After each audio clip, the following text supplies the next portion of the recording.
بسم الله الرحمن الرحيم. الحمد لله رب العالمين. اللهم صل وسلم وبارك على محمد وعلى آل محمد.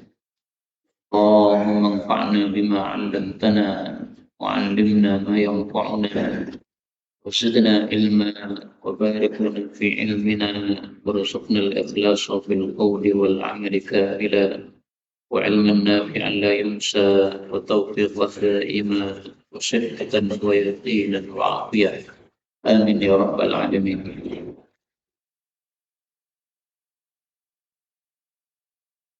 Alhamdulillah, kaum muslimin rahimakumullah. Kita lanjutkan pengajian tafsir Al-Quran satu dari suatu halaman. Dan kita sudah sampai pada halaman 488, yaitu surah Asy-Syura ayat 45 sampai dengan 51 insyaallah taala. أعوذ بالله السميع العليم من الشيطان الرجيم من همزه ونفخه ونفثه وتراهم يعرضون عليها خاشعين من الذل ينظرون من طرف خفي وقال الذين آمنوا إن الخاسرين الذين خسروا أنفسهم وأهليهم يوم القيامة ألا إن الظالمين في عذاب مقيم وما كان لهم من أولياء ينصرونهم من دون الله ومن يضلل الله فما له من سبيل استجيبوا لربكم من قبل أن يأتي يوم لا مرد له من الله ما لكم من ملجأ يومئذ وما لكم من نكير وإن أعرضوا فما أرسلناك عليهم حفيظا إن عليك إلا البلاغ وإنا إذا أذقنا الإنسان منا رحمة فرح بها وإن تصبهم سيئة بما قدمت أيديهم فإن الإنسان كفور لله ملك السماوات والأرض يخلق من يشاء لمن يشاء إناثا ويهب لمن يشاء الذكور أو يزوجهم ذكرانا وإناثا ويجعل من يشاء عقيما إنه عليم قدير وما كان لبشر أن يكلمه الله إلا وحيا أو من وراء حجاب أو يرسل رسولا فيوحي بإذنه ما يشاء إنه علي حكيم. الحمد لله رب العالمين. اللهم ارحمنا بالقرآن آمين. Kaum muslimin rahimani wa rahimakumullah. Pada ayat-ayat yang kita baca ini ada beberapa kata yang bisa dibaca dengan dua bacaan. Yang pertama pada ayat 51 yursila, lamnya boleh ditambah menjadi yursil. Kemudian yuhiya, ya-nya boleh disukun menjadi yuhi. Demikian juga pada ayat sebelumnya tadi kita temukan ada beberapa bacaan yaitu misalnya pada ayat 47 ya ketemu ya tiya yaum, nah, maka boleh diidghamkan menjadi yanti yaum. Ini semuanya adalah qiraah tawatirah yang sumbernya dari Sayyidina Rasulullah sallallahu alaihi wasallam. Ada tafsirnya secara ringkas. Allah mengatakan pada surah Asy-Syura ayat 45. Wa tarahum, dan kau melihat mereka, yaitu orang-orang kafir. Yu'raduna, mereka dihadapkan, 'alaiha, kepada neraka jahanam. Khashi'ina, dalam keadaan tunduk. minadulli, dari sebab kerendahan.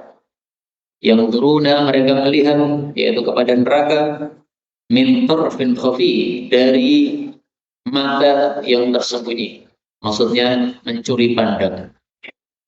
Wa qala, dan berkatalah alladzina amanu, orang-orang yang beriman. Pada saat itu mereka mengatakan, innal khasirina, sesungguhnya orang-orang yang rugi adalah alladzina khasir, orang-orang yang merugikan anfusahum, kepada diri sendiri, wa ahlihim, dan juga kepada keluarga mereka, yaumal qiyamah, pada hari kiamat nanti. Ala, ketahuilah, innal zalimin, sesungguhnya orang-orang zalim, fi adzabin muqim, di dalam siksaan yang kekal, yaitu dalam neraka jahanam. Kaum muslimin rahimani wa rahimakumullah, ayat ini masih melanjutkan ayat sebelumnya tentang kondisi orang-orang kafir di akhirat. Mereka ketakutan karena melihat siksa neraka. Pada ayat sebelumnya Allah mengatakan, wa tarad zalimin, engkau lihat orang-orang zalim tatkala mereka melihat siksa Allah, yaitu neraka, maka mereka bertanya, apakah bisa kembali ke dunia? Yaitu mereka ingin untuk menjadi orang-orang muslim seperti kita, supaya tidak masuk neraka. Nah, maka yang dimaksud zalim di sini adalah orang-orang kafir atau orang-orang musyrik. Kenapa musyrik disebut zalim?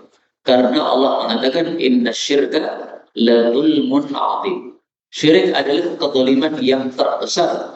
Tidak ada kezaliman yang lebih besar daripada syirik. Maka zalim di sini maksudnya syirik.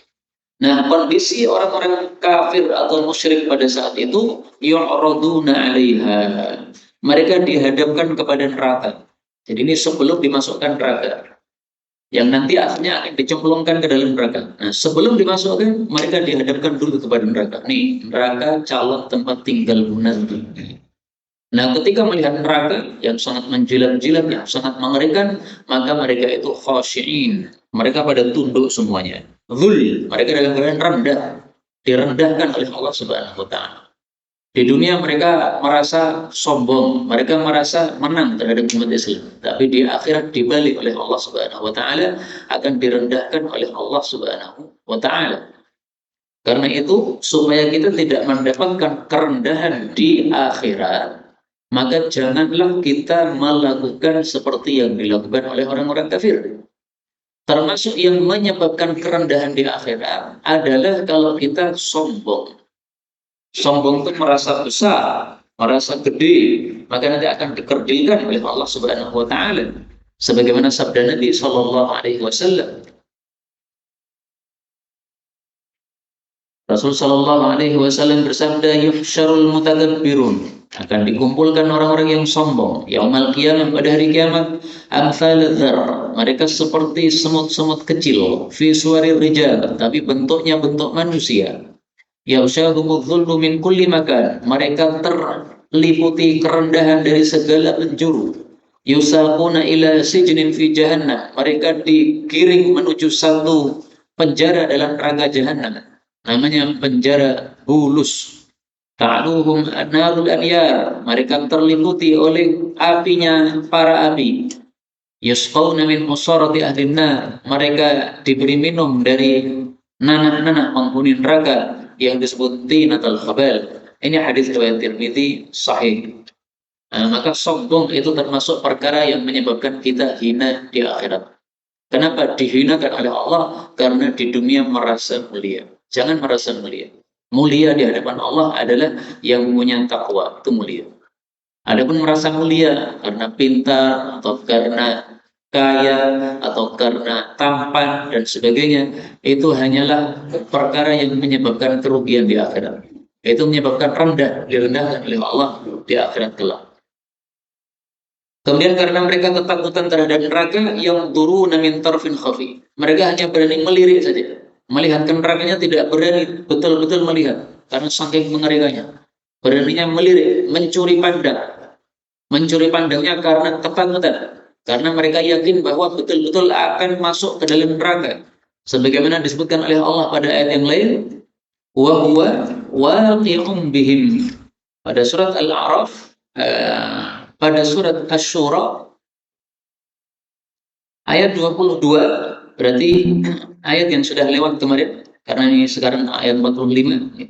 Allah mengatakan taradh-dhalimina musyfiqin.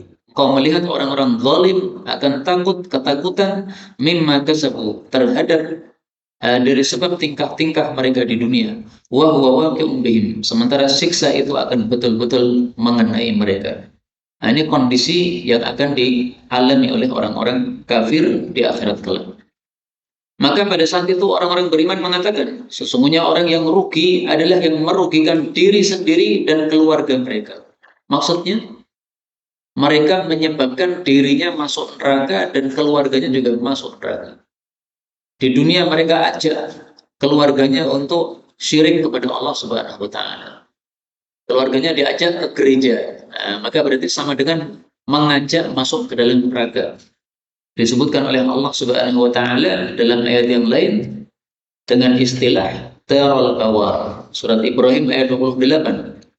Alam tara ilal ladzina baddalu ni'matallahi kufra wa ahallu qaumahum taral bawar. Dan mereka menempatkan kaum mereka pada kampung kebinasaan, yaitu neraka jahanam.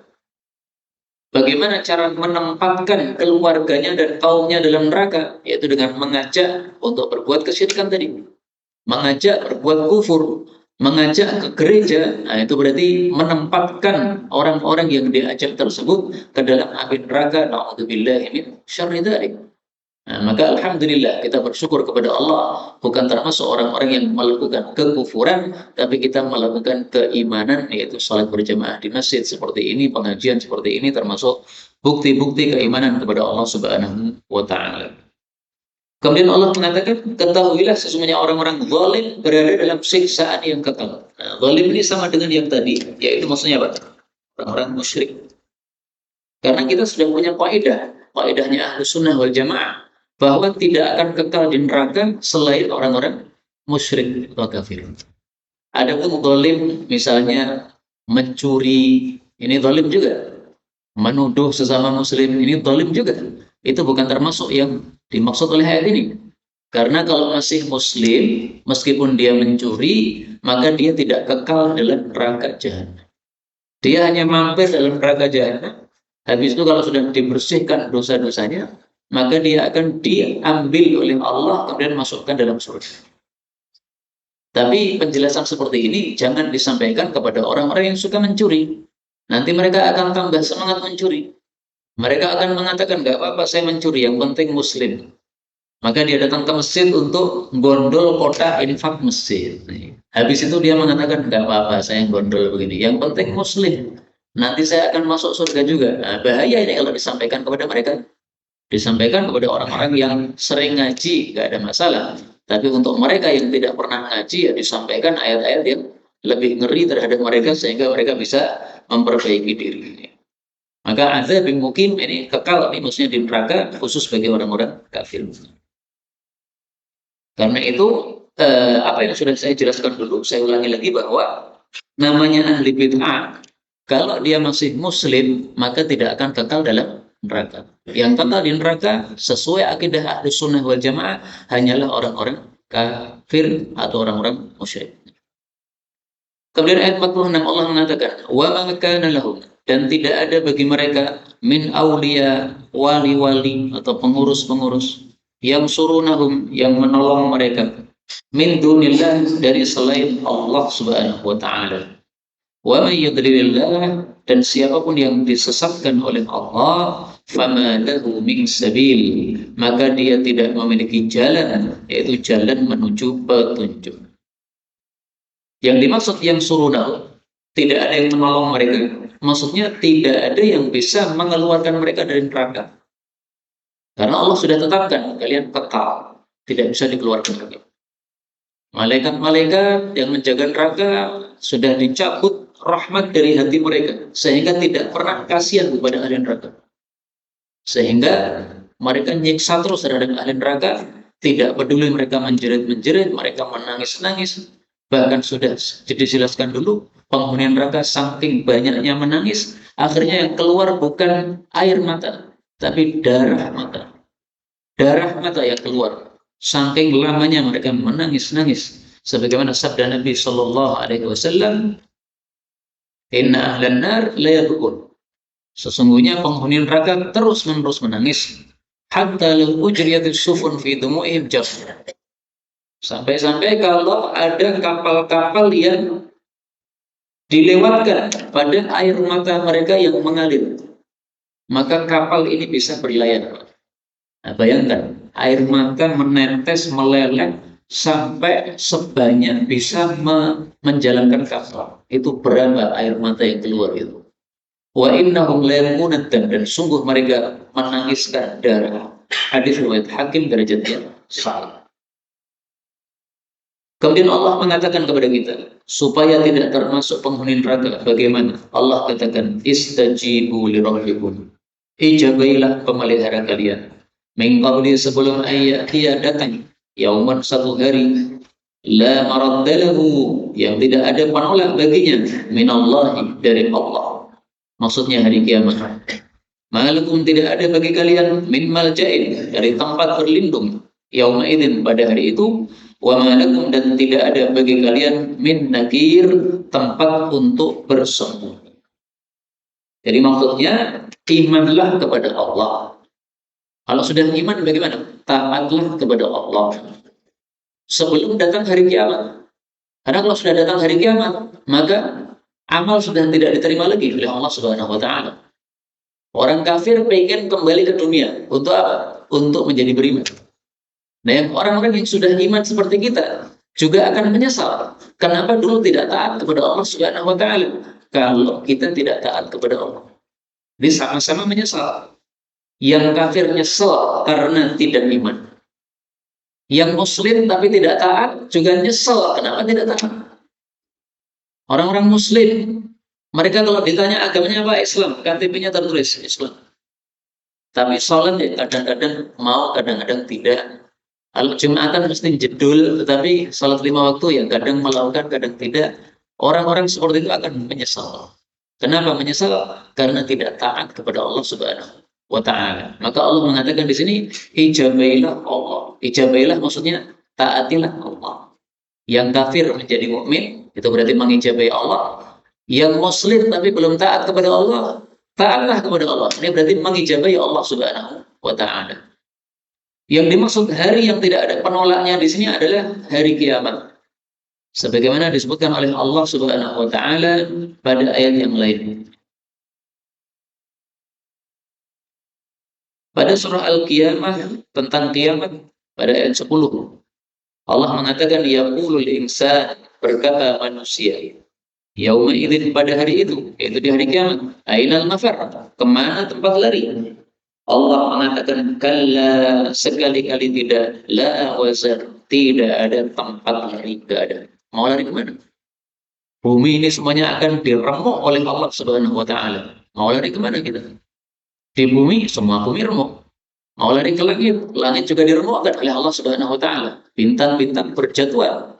Padahal bintang jumlahnya sebagaimana dikatakan oleh para ulama, sejumlah pasir-pasir yang ada di bumi. Nggak bisa terhitung maksudnya.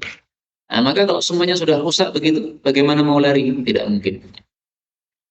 Maka Allah katakan, ijabailah Allah sebelum datangnya hari tersebut. Kemudian Allah mengatakan, fa'in a'radu, apabila mereka berpaling, yaitu tidak mau mengijabai Allah, fama arsalnaka, maka kami tidak mengutus kamu wahai Nabi Muhammad alaihim terhadap mereka hafizan, sebagai penjaga, yaitu penjaga amal mereka. In alika, tidaklah kewajiban kamu wahai Nabi illal balagh, kecuali menyampaikan. Jadi setelah Nabi disuruh mendakwai orang-orang kafir supaya mereka iman, mengijabai Allah, maka Allah mengatakan kalau mereka tidak mau iman, maka tidak usah diambil pusing, nggak usah dipikir seperti itu. Kenapa? Itu sudah kamu sampaikan kewajiban dakwah. Diterima atau tidak bukan urusan kamu. Ini urusan mereka dengan Allah Subhanahu wa ta'ala. Maka para penerus Nabi juga begitu, yaitu para ulama. Para ulama tugasnya hanya menyampaikan. Yang diberi penyampaian menerima atau tidak bukan urusan. Yang penting sudah menyampaikan. Oke. Tapi memang para nabi dengan sebab dakwah ini mendapatkan permusuhan yang dahsyat Nah, para ulama-ulama yang lurus pasti juga akan mendapatkan permusuhan yang dahsyat. Apalagi kalau melakukan nahi mungkar, sebagaimana yang dilakukan oleh para nabi. Waktu itu mereka menyembah berhala-berhala. Nah, Nabi melakukan nahi mungkar terhadap penyembahan berhala. Maka orang-orang kafir mereka ingin memenjara Nabi Muhammad SAW, liyuthbitu, atau membunuh, yaqtulu, atau mengusir, yukhriju. Tiga ini yang diinginkan oleh orang-orang kafir terhadap Nabi ketika Nabi melakukan nahi mungkar terhadap kesyirikan-kesyirikan mereka. Masuk penjara, atau dibunuh, atau diusir. Dan itu kalau kita lihat contoh yang paling gampang sekarang sudah dialami oleh Al-Habib Rizik Hafizullah Ta'ala. Diusir sudah sampai akhirnya harus lari ke tanah suci. Di penjara sudah berkali-kali. Usaha pembunuhan banyak bukti berkali-kali. Tapi Allah belum kehendaki. Nah, itulah yang harus dialami oleh seorang alim, seorang ulama ketika dia melakukan sebagaimana yang dilakukan oleh para nabi, terutama nahi munkar. Kalau hanya amar ma'ruf seperti saya seperti ini, pengajian ini kan masuknya amar ma'ruf. Amar ma'ruf tidak banyak musuhnya, Pak. Tapi nahi munkar banyak musuhnya. Maka Nabi Muhammad SAW kapan banyak musuhnya? Ketika nahi munkar. Ketika beliau amar ma'ruf, tidak banyak yang memusuhi. Suruh silaturahmi, sambung kerabat dan sebagainya. Mereka santai-santai saja. Tapi begitu mengatakan qulu la ilaha illallah, ucapkan tidak ada Tuhan yang berhak disembah selain Allah. Ini Tuhan-Tuhan arca ini semuanya dibuang semuanya. Baru mereka rame membunuh atau ingin membunuh Rasulullah sallallahu alaihi wasallam. Nahi mungkar menyebabkan mereka jadi tidak terima terhadap apa yang dilakukan oleh Nabi tersebut. Maka Allah katakan kewajibanku hanya menyampaikan. Mereka tidak terima, jangan diambil musibah. Kemudian Allah mengatakan wa inna, dan sesungguhnya kami.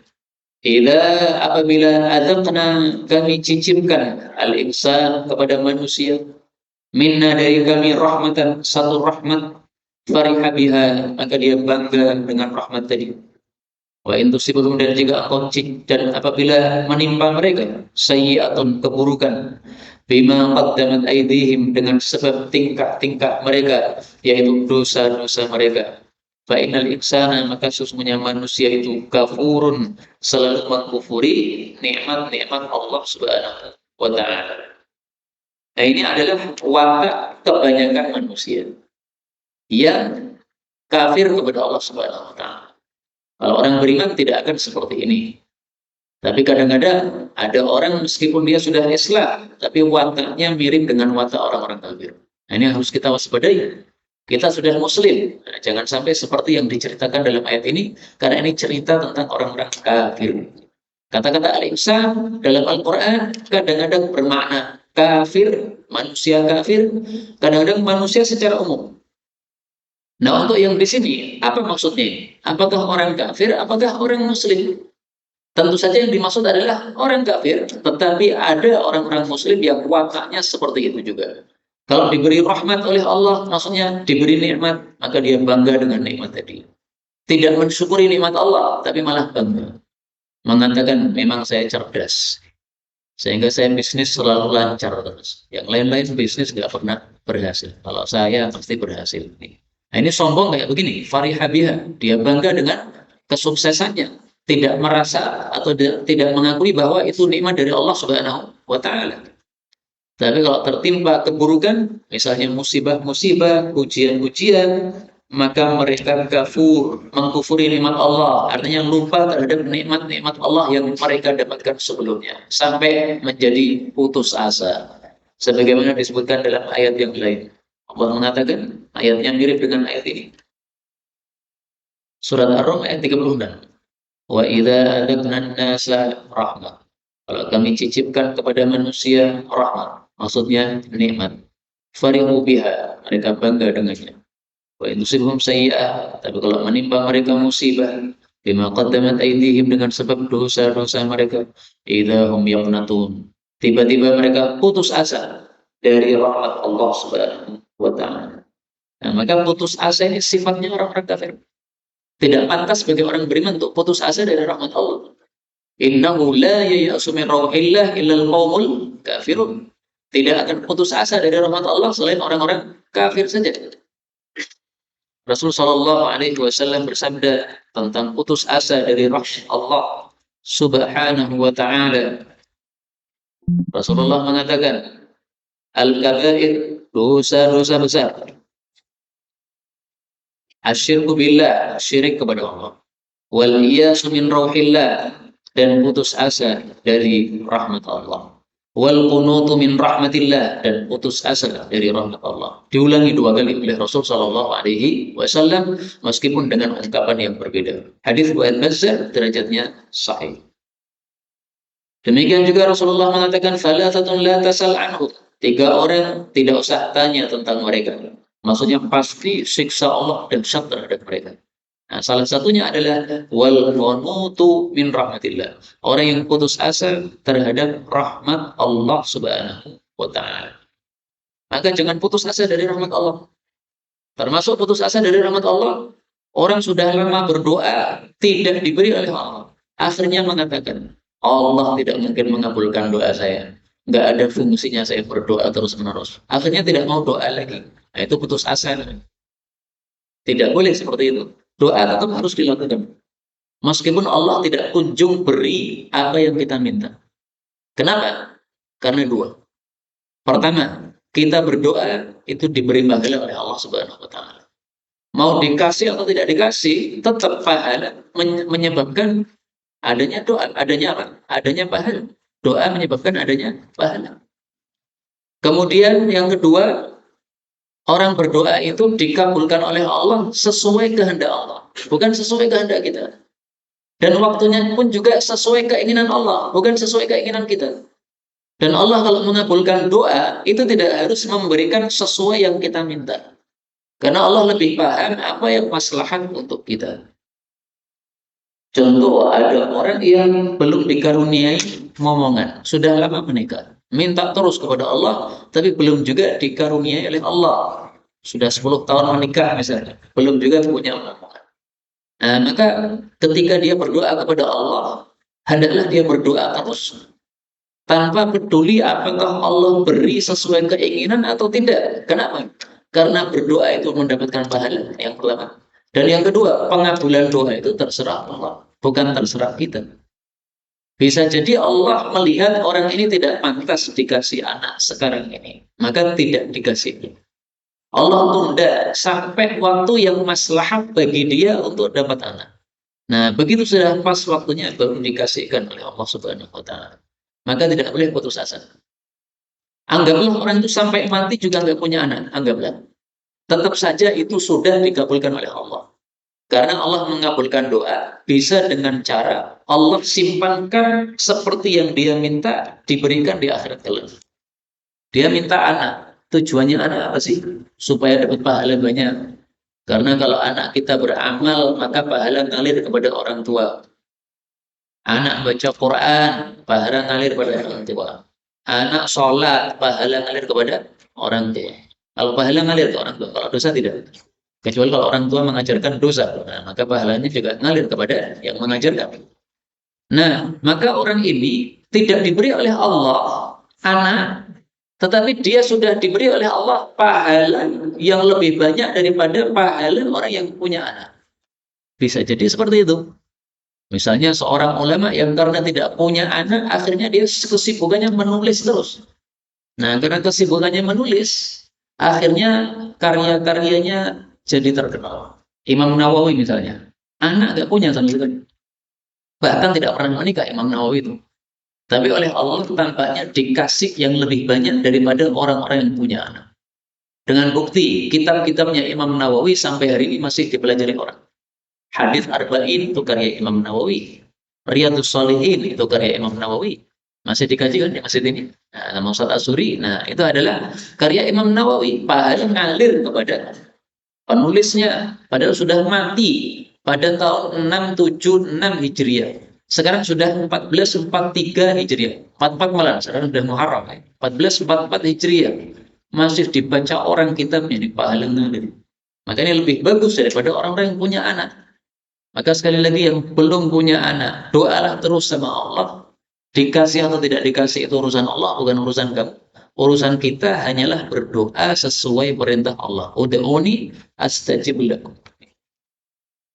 Putus asa sifatnya orang kafir. Kemudian Allah mengatakan lillahi, hanya milik Allah, mulku kerajaan as-samawati, langit-langit, wal ardi, dan bumi. Maksudnya Allah itulah yang mengatur semua langit dan bumi ini Allah. Maka tidak ada yang mengatur selain Allah. Sehingga perkataan sebagian orang-orang sufi yang mengatakan bahwa sebagian manusia wali-wali Allah itu ada yang pengatur alam semesta. Ini perkataan syirik kalau memang meyakini bahwa dia bisa melakukan seperti yang dilakukan oleh Allah Subhanahu wa taala. Karena di sini mengatakan lillah, hanya milik Allah. Berarti wali-wali itu nggak bisa mengatur alam semesta. Adanya malaikat yang mengatur alam semesta itu semata-mata atas perintah Allah. Misalnya malaikat yang menurunkan hujan, berarti dia menurunkan hujan kan berarti mengatur alam semesta. Iya betul, tapi dia menurunkannya sesuai perintah Allah. Tidak diperintah oleh Allah, nggak berani menurunkan hujan. Meskipun orang sudah membaca doa istisqa berkali-kali, tapi kalau belum diizinkan oleh Allah turunkan hujan, tidak akan dia turunkan. Sesuai perintah Allah saja. Dalilnya apa? Dalilnya sabda Nabi Shallallahu Alaihi Wasallam. Beliau mengatakan ar-ra'du malakun. Guntur itu adalah seorang malaikat dari malaikat-malaikatnya Allah. Dia ditugasi untuk mengatur awan. Dia membawa cambuk-cambuk atau pentung-pentung dari neraka, dari api. Dan dia menggiring dengan cambuk-cambuknya tadi as-sahab akan awan haitsu Allah, ke tempat yang dikehendaki oleh Allah. Hadis riwayat Tirmidzi. Sering kita mendengarkan suara guntur. Nah, berdasarkan hadis ini adalah suaranya malaikat yang punya cambuk, awannya dicampur. Makanya keluar kilat itu hasil dari cambukan malaikat. Nah, awan diatur oleh malaikat ke sana kemari. Ini berarti dia mengatur alam semesta. Betul, tapi atas perintah Allah. Sehingga benar kata Allah, lillah, hanya milik Allah kerajaan langit dan bumi. Yang mengatur hanya Allah. Yang perlu Allah menciptakan ma yasha, apa yang dia kehendaki. Yahabu liman yasha inatha, Allah memberikan kepada orang-orang yang dikehendaki anak-anak perempuan saja. Wa yahabu, dan Allah memberikan liman yasha kepada orang-orang yang dia kehendaki az-zukur, anak-anak laki-laki saja. Au yuzawwijuhum, atau Allah menggandengkan mereka zukranan, ada anak laki-lakinya, wa inatha, dan ada anak-anak perempuannya. Wa yaj'alu, dan Allah menjadikan mayyasha, orang yang dia kehendaki, aqiman, mandul, tidak punya anak. Innahu, sesungguhnya dia Allah, alimun, maha mengetahui, qadirun, maha kuasa. Jadi manusia ternyata dibagi 4 dalam hal anak. Ada yang dikasih anak perempuan saja, seperti Nabi Lut. Dia mengatakan haula ibanati, itu anak-anak perempuan saya, kalau mau nikah jangan sodomi, jangan lesbi. Kemudian ada yang diberi anak laki-laki saja, seperti Nabi Ibrahim, semua anaknya laki-laki. Ada Ismail, ada Ishak, ada yang lain-lainnya. Tapi yang terkenal 2 orang, tapi semuanya laki-laki. Kemudian ada yang diberi anak laki dan perempuan. Contohnya Nabi Muhammad Sallallahu Alaihi Wasallam, 4 anak laki-laki dan 4 anak perempuan. Al-Qasim, Abdullah, At-Tahir, Ibrahim, ini 4 putra Nabi Sallallahu Alaihi Wasallam. Tapi ada yang mengatakan Abdullah sama At-Tahir ini 1 orang, berarti 3 putra. Yang 4 perempuan 4, Fatimah, Zainab, Ruqayyah, Kulthum. Nah, maka 4 laki 4, perempuan 4, adil jumlahnya.